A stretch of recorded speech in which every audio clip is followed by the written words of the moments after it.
Olá, queridos alunos, iniciando nossos estudos do Compreendendo a Doutrina Espírita, né? Vamos hoje abordar o retorno à vida corporal, o planejamento reencarnatório, comum, módulo 6, roteiro 3. Tem planejamento para reencarnar? Será? Não basta estar andando, tropeçar no vizinha e cair na terra? Não foi assim? Não sei, vamos ver? Vamos. Então, o que a doutrina nos fala sobre esse planejamento reencarnatório? Será que nós realmente planejamos o retorno à matéria? Será que nós intencionamos voltar à Terra? Será que é um desejo nosso ou uma imposição do Criador? Ou quando brigávamos com nossos pais, falamos, eu não pedi para nascer. Será que isso é uma verdade? É questionado aos espíritos, através do nosso eminente professor Rivail, Kardec. Ele pergunta, no estado errante, antes de começar a nova existência corporal, o espírito tem consciência e previsão das coisas que lhe vão acontecer durante a vida? Será que os espíritos respondem a respeito dessa questão? Lembrando sempre que errante não é que fica perdido. Errante é o estado que o espírito se encontra na erraticidade. Ou seja, ele é um momento intermediário, onde eu chamo carinhosamente do banquinho do pensamento, onde todos nós iremos nos posicionar depois da nossa última reencarnação, até nos preparar para a próxima, ficaremos nesta região. Né? Então, a erraticidade é a condição do espírito entre uma encarnação e outra. E não como muitos equivocadamente pensam, que está errante. Está errado, que está fazendo besteira. Está perdido. Que está perdido. Não é isso. Muito ao contrário. Mas voltando à pergunta de Kardec, aos espíritos, onde ele pergunta se nós temos consciência e previsão das coisas que vão acontecer durante a vida. E olha o que eles respondem. Ele próprio escolhe o gênero de prova que deseja sofrer, e nisto consiste o seu livre-arbítrio, na questão 258.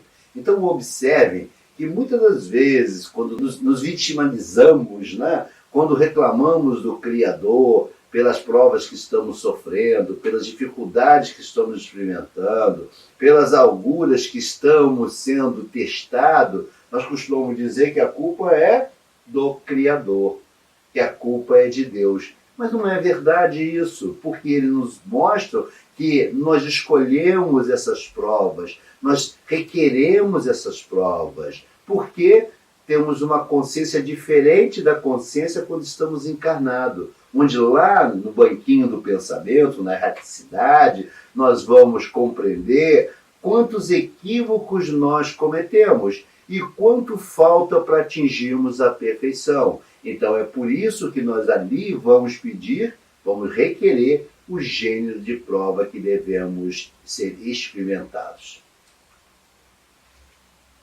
E ele nos pergunta, se o espírito pode escolher o gênero de prova que deve sofrer, seguir-se-á que todas as tribulações que experimentamos na vida foram previstas e escolhidas por nós? Será que aquele tropecinho na pedra que eu dei, a culpa está no planejamento? Será que aquele ato impensado que eu tomei e que trouxe consequências onde acaba lesando o meu corpo físico, estava previsto isso? Ou seja, todos os pormenores que aconteçam na nossa vida, no nosso dia a dia, tudo está previsto? Vamos ver o que ele nos responde? Todas não é bem o termo, porque não escolheste nem previste tudo o que vos sucede no mundo, até as menores coisas. Escolhestes apenas o gênero das provas. Os detalhes são consequências da posição e muitas das vezes das vossas próprias ações. Então, nós vamos notar que aquele desenrolar que muitas das vezes tem a ver com a minha participação pela imprudência, pela negligência, pela imperícia, não tem nada a ver com o planejamento. Não tem nada a ver que está escrito nas estrelas. Existe ali uma tomada de posição que não estava prevista, que eu, pelo meu livre-arbítrio, fiz a escolha. Então, o exemplo que se usa muito, eu resolvo atravessar a Avenida Brasil. sem passar por uma passarela. E aí eu sou atropelado. Estava isso no planejamento? Claro que não. Isso é um ato irresponsável meu, isso tem a ver com o suicídio que eu estou praticando, ainda que não diretamente, mas de forma indireta, eu estou a praticar porque eu estou atravessando uma via altamente veloz, altamente movimentada, onde existem meios para atravessá-la, para transpô-la através de passarelas, e eu não faço. E aí eu venho a ser atropelado, não sou responsável? Ou muitas das vezes estamos num ambiente contaminado, e aí eu me coloco à disposição desse vírus, eu vou participar de eventos onde eu estarei envolvido nesse vírus, e aí eu fico contaminado, e com isso eu venho a perder a minha vida. Estava planejado essa morte? Claro que não. Ali também eu tenho um suicídio indireto. Por quê? Porque eu dei causa à destruição do meu corpo físico antes do tempo planejado, porque o planejamento não era este. Agora, lembre-se que lá nas aulas anteriores falamos sobre a questão do livre-arbítrio, do momento em que nos é dada essa oportunidade de poder decidir os destinos que devemos tomar, e veremos isso mais à frente na parte da filosofia, que vamos abordar esse assunto. Então, vamos ver que muitas das ações que nós tomamos não tem nada a ver com planejamento reencarnatório. Tem a ver com a nossa imprudência, a nossa imperícia, tem a ver com a nossa intenção, muitas das vezes, de produzir ou se arriscar um dano ao nosso corpo físico. E ele pergunta também aos espíritos: como pode o espírito que em sua origem é simples, ignorante, sem experiência, com o conhecimento de causa, ser responsável por essa escolha? Interessante, né? Como é que eu posso ser responsabilizado por algo que eu não tenho consciência, que eu não tenho responsabilidade? Tal como uma criança, né? Será que uma criança pode ser responsabilizada pelos atos que ela pratica? Será? Eu penso que deve haver algum mecanismo, ou há uma injustiça divina nisso, não é? Porque... E como bem sabemos que Deus é soberanamente bom e justo, não há injustiça. Vamos descobrir o que realmente acontece? Deus lhe supre a inexperiência, traçando-lhe o caminho que deve seguir, como fazes com uma criança desde o berço. Contudo, pouco a pouco, à medida que seu livre-arbítrio se desenvolve, ele o deixa livre para escolher, e só então é que muitas vezes o espírito se extravia, tomando o mau caminho, por não ouvir os conselhos dos bons espíritos. Então, observe que não existe injustiça divina. Deus é o Pai amoroso, o Pai zeloso pela sua criação. Ele jamais vai abandonar seus filhos.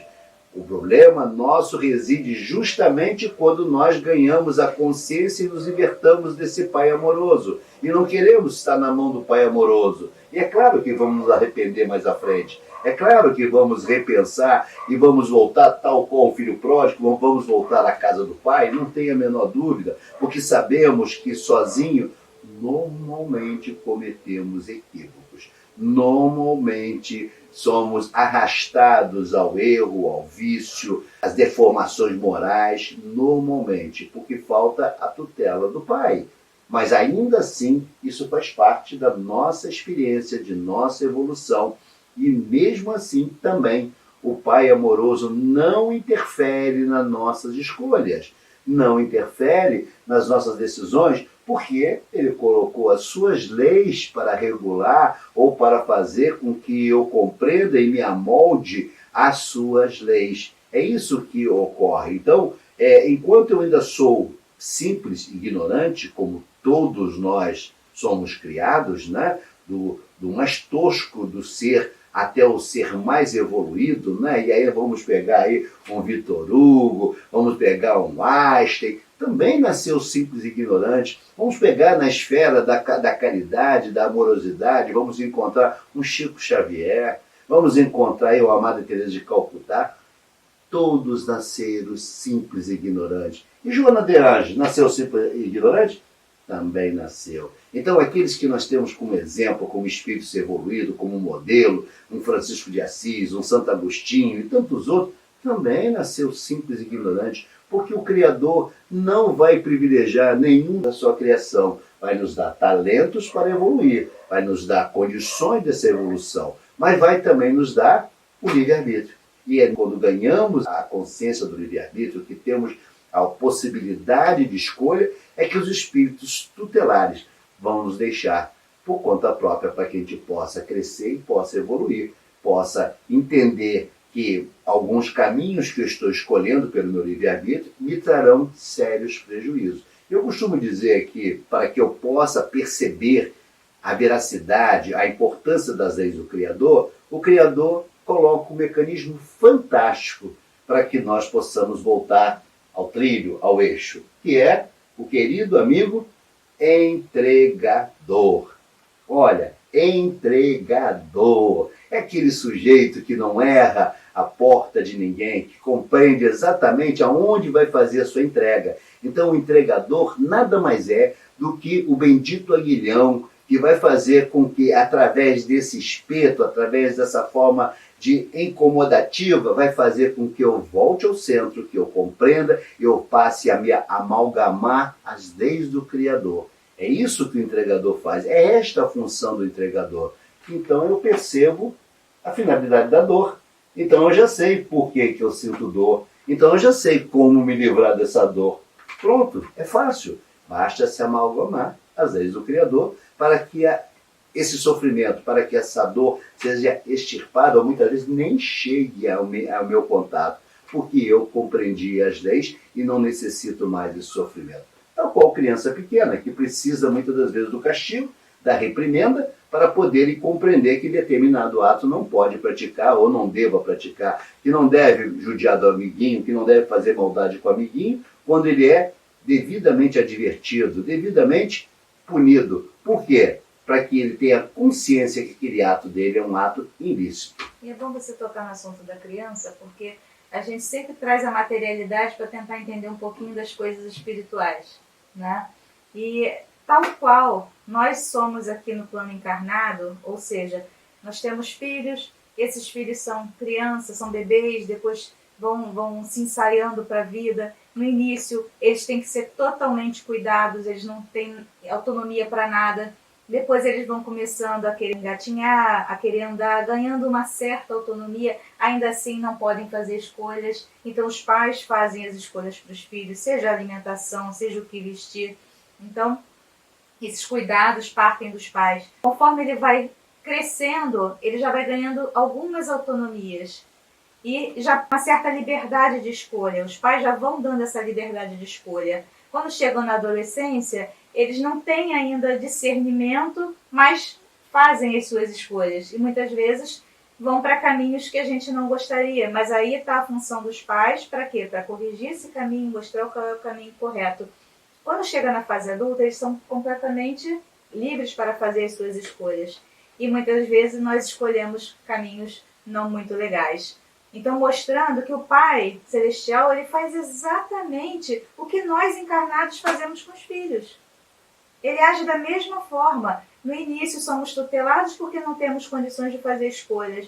A partir do momento que vamos desenvolvendo o nosso livre-arbítrio, eles já vão deixando a gente tomar algumas liberdades e escolher alguns caminhos. Até chegar ao ponto em que somos donos da nossa razão, apesar de não termos a nossa consciência desenvolvida, mas ainda assim isso faz parte do nosso desenvolvimento. Então, errar e acertar, isso vai fazer sempre parte da nossa jornada evolutiva, até alcançarmos a perfeição. Então, o que guia o espírito na escolha das provas que queira sofrer? Será que é o móvel? O que será que é o motivador para que eu faça escolhas de provas que muitas das vezes são provas terríveis que eu sou experimentado, são provas extremamente dolorosas, são provas que causam lesões, né? O que me leva a fazer essas escolhas? Ele escolhe as provas que lhe possam servir de expiação, reparação, segundo a natureza de suas faltas, e o faça progredir, aprendizagem, evolução, mais depressa. Então, essas provas estão ligadas diretamente à natureza das faltas que eu produzi em vidas pretéritas. Ninguém quer passar por uma situação de extremo sofrimento quando eu estou encarnado. Mas quando eu estou no plano espiritual, quando eu estou lá no banquinho do pensamento e que o arrependimento surge naturalmente em função da minha consciência, da gravidade dos atos que eu pratiquei, eu vou dizer, Pai, eu quero voltar. Pai, eu quero reparar a falta que pratiquei. Permita-me voltar. E é neste momento que os espíritos tutelares, os espíritos orientadores, vão avalizar o seu pedido. Olha, é tão forte isso que eu estou dizendo a vocês, e é tão premente na vida da humanidade, que os mitras já conheciam esse processo. Os mitras, nos seus processos iniciáticos, tinham uma passagem, seu ritual de iniciação, onde é mostrado que o espírito vai requerer ao Pai a oportunidade de voltar à Terra, de reencarnar, para que ele possa combater o mal. Só que o mal, na concepção dos antigos, é diferente dessa concepção que temos, que nada mais é do que o nosso reajustamento, a correção dos nossos equívocos. E o Pai amoroso, no processo iniciático dos mitas, vai sim autorizar esse espírito a reencarnar. E vai dar a ele todos os materiais, todos os instrumentais necessários para que ele possa fazer essa correção. E quando ele retornar, porque sim, ele também tem uma passagem que ele vai retornar ao Pai e vai prestar contas do que ele fez com os instrumentos que lhe foi dado, se ele efetivamente cumpriu a missão. Então observe que a ideia das escolhas das provas não é de agora. Não vem com Kardec. Aliás, a reencarnação também, já falamos em aulas anteriores, também foi inventada por Kardec, mostrando aí que a gente usa termos diferentes. Mas isso já se repete já há muito tempo. A antiguidade mostrando aí que tem rituais, mostrando exatamente isso que Kardec nos revelou através dos espíritos, a questão da vida após a morte, a vida enquanto encarnado. Pitágoras eu conhecia, os egípcios conheciam, enfim, uma infinidade de civilizações que já nos apresentam o processo reencarnatório. E, em especial, a questão de solicitar, de requerer, de implorar para ser submetido àquela prova. Porque sim, no plano espiritual, na erradicidade, no banquinho do pensamento, a minha consciência é diferente da consciência egoísta com que vivo na Terra, aprisionado na matéria. Até porque já estudamos, já falamos que o egoísmo é um instrumento necessário também à preservação, também à evolução. Também nos é falado sobre a questão do egoísmo. Por que somos tão egoístas? Porque está no nosso DNA desde a nossa origem, lá nas cavernas. Necessário. Mas na medida em que eu vou ganhando consciência, eu vou me libertando desse egoísmo. Mas no plano espiritual, lá no banquinho do pensamento, essa influência do ego é bem menor. E aí eu passo a compreender a gravidade dos meus atos quando encarnado, e aí sim eu vou dizer, Pai, eu quero retornar. É muito interessante também a gente a pensar que agora, enquanto encarnados, a gente vai escolher a nossa próxima encarnação, umas coisas bem leves, vamos passar por provas tranquilas, como você bem já falou isso, né? E o Kardec faz uma pergunta dessa aos espíritos. Na questão 266, ele não parece natural que se exponham as provas menos dolorosas, ou seja, enquanto a gente está sob a influência da matéria, a gente quer passar por uma tranquilidade, a gente não quer viver no mundo sofrendo. E eles respondem, pode parecer-vos a vós, ao espírito não. Logo que este se desliga da matéria, cessa toda ilusão e outra passa a ser a sua maneira de pensar. Então, o Kardec faz uma nota de que, sob a influência das ideias carnais, o homem na Terra só vê das provas o lado penoso. Tal a razão de lhe parecer natural sejam escolhidas as que, do seu ponto de vista, podem coexistir com os gozos materiais. Na vida espiritual, porém, compara esses gozos fugazes e grosseiros com a inalterável felicidade que ele é dado em prever, e desde logo nenhuma impressão mais lhe causa os passageiros sofrimentos terrenos. Ou seja, quando volta para a erraticidade, a gente tem essa consciência de que isso é só uma passagem. A nossa verdadeira vida não é a vida encarnada, é a vida do espírito. O véu do esquecimento não nos faz perceber isso. Mas quando a gente volta para a erraticidade, a gente tem essa consciência. E aí nós vamos escolher provas que nos levem a nos adiantar. E não provas para a gente passar tranquilo como se estivesse tirando férias, não é isso? Nós vamos passar por provas e também cumprir algumas expiações com vistas ao nosso adiantamento. Então também nos pergunta, todos os espíritos estão em condições de planejar sua própria reencarnação? Será que todos nós já estamos aptos a fazer esse planejamento? De escolher uma determinada prova, uma determinada missão? Será que isso ocorre? Os espíritos categoricamente superiores podem plasmar por si mesmo o corpo em que continuarão as futuras experiências. Os espíritos categoricamente inferiores, na maioria das ocasiões, entram em simbiose fluídica com as organizações femininas a que se agregam, em modelos inteiramente dependentes da hereditariedade.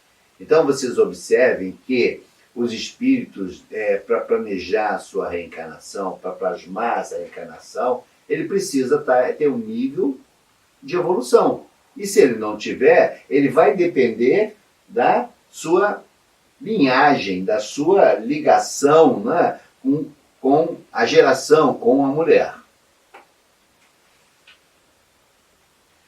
O planejamento reencarnatório é o mesmo para todos os espíritos?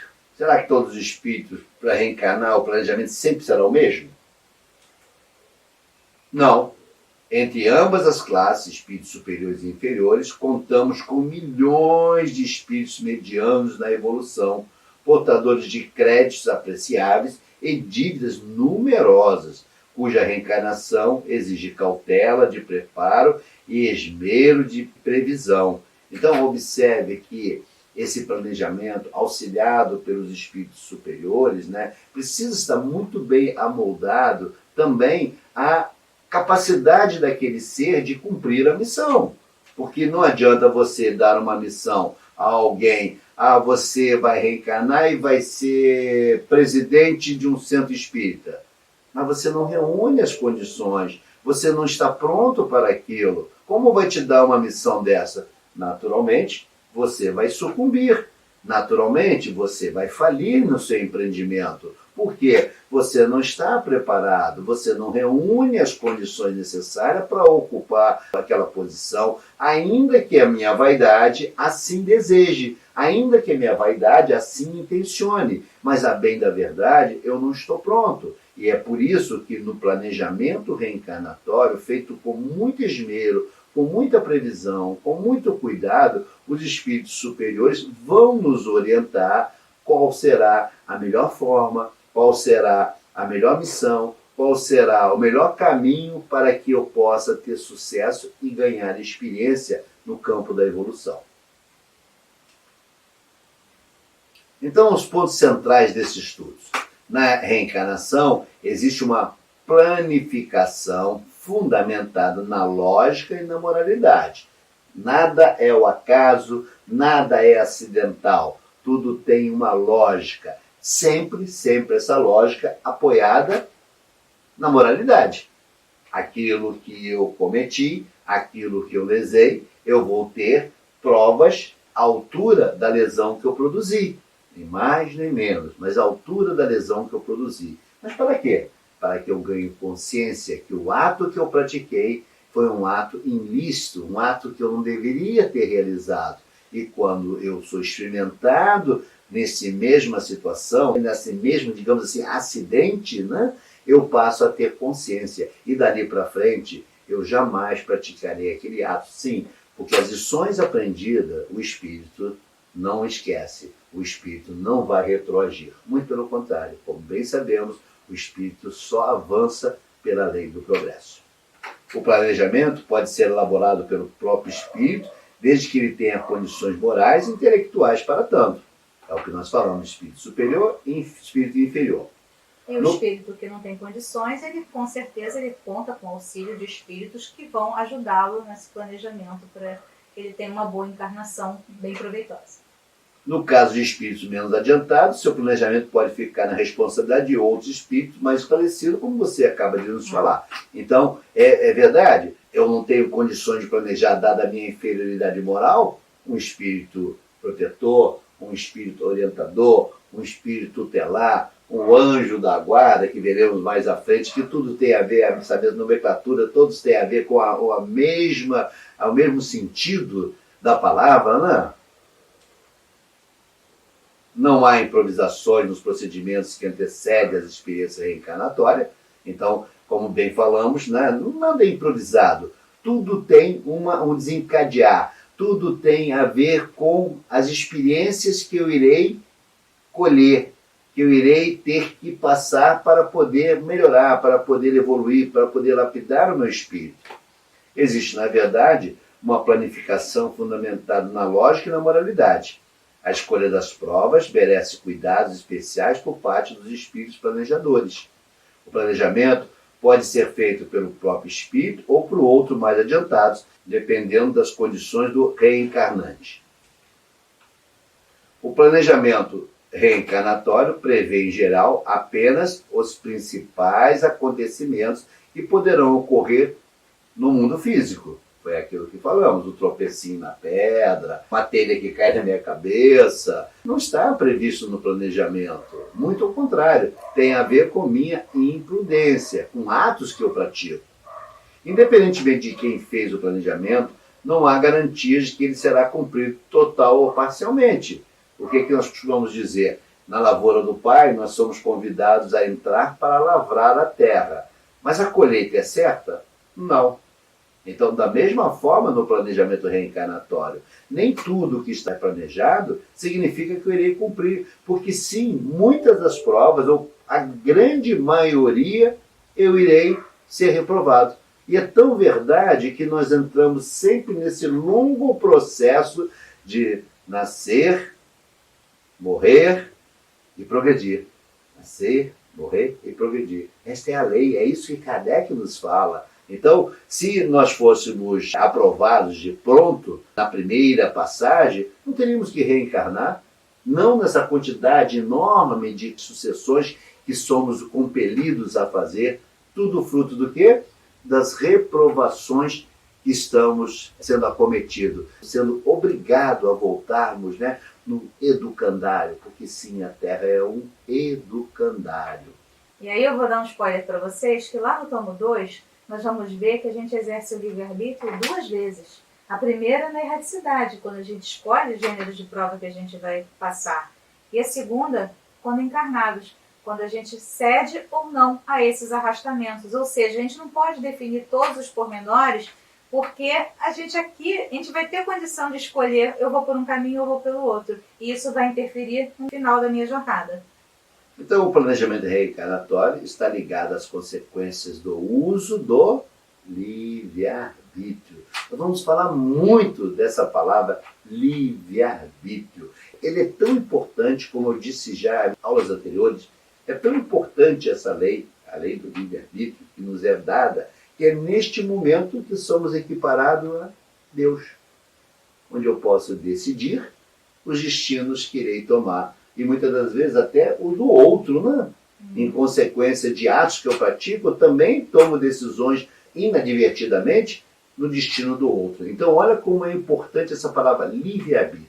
Então, o planejamento reencarnatório está ligado às consequências do uso do livre-arbítrio e do nível de evolução moral e intelectual do reencarnante. Ou seja, quanto mais elevado moralmente eu estiver, quanto maior for a minha moralidade e intelectualidade, melhor serão as minhas escolhas, melhor será a aplicação desta lei. Eu terei mais consciência. Veremos isso lá no tomo 2, quando falaremos sobre consciência, falaremos sobre responsabilidade, enfim, uma série de assuntos em que eu costumo dizer que é o tomo do chicote.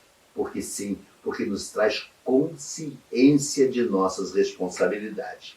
Enfim, os planejamentos reencarnatórios são muito diversificados, pois diversas são as necessidades humanas.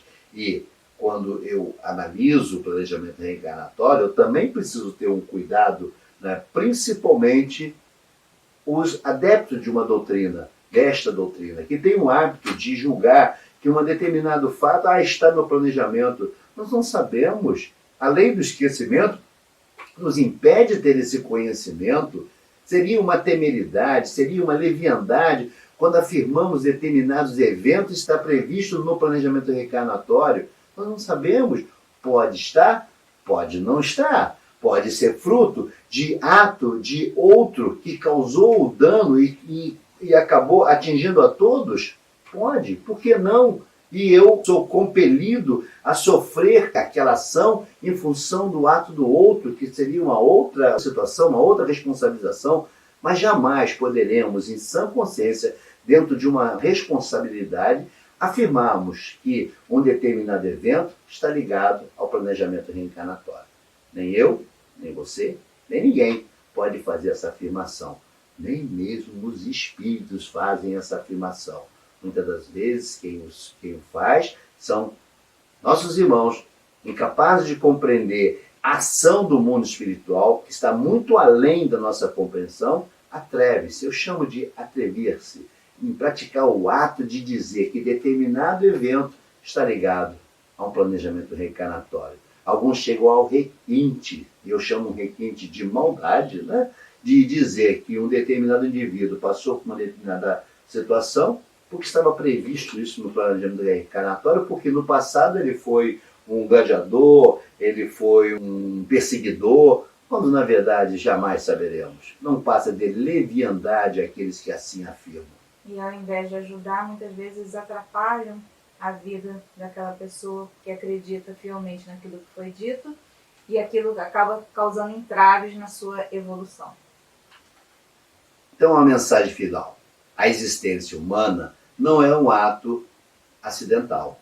A justiça exerce seu ministério todos os dias, obedecendo ao alto desígnio que manda ministrar os dons da vida a cada um por suas obras. Então, nós somos consequência de nossas obras. Então, não culpemos o Criador por algo que está em nossas mãos, que está em nossa responsabilidade, que nós requeremos, que nós conscientemente pedimos. Não há culpa do Criador. Nós é que dizemos, Senhor, permita que eu retorne para cumprir, ou para resgatar, ou para lenir a dor que causou. Permita, Senhor. E Ele, como bom Pai, permite que os anjos, os protetores, os mentores, avalizem o meu pedido e me autorizem ao retorno. Aliás, como bem diz Emmanuel, somos herdeiros do nosso passado. Verdade, herdeiros do nosso passado. Bom, encerramos mais esse episódio, mais essa aula, compreendendo a doutrina espírita, porque sim, é muito importante compreendermos a doutrina espírita desvestida de toda a fantasia, desvestida de todas as ilusões, compreender essas verdades que Kardec, através dos espíritos, nos apresentam. E aí sim, teremos condições de tomar decisões mais inteligentes, mais palpáveis. E ao compreender essa doutrina, vamos dizer e justificar por que eu escolhi essa doutrina, desvestida de toda ou qualquer fantasia ou extraordinariedade, porque não há extraordinariedade. Então, diria a vocês, aproveite a reencarnação que foi lhes concedida. E nunca esqueçam que fomos nós que requeremos esse retorno e foi avalizado para que pudéssemos cumprir a missão.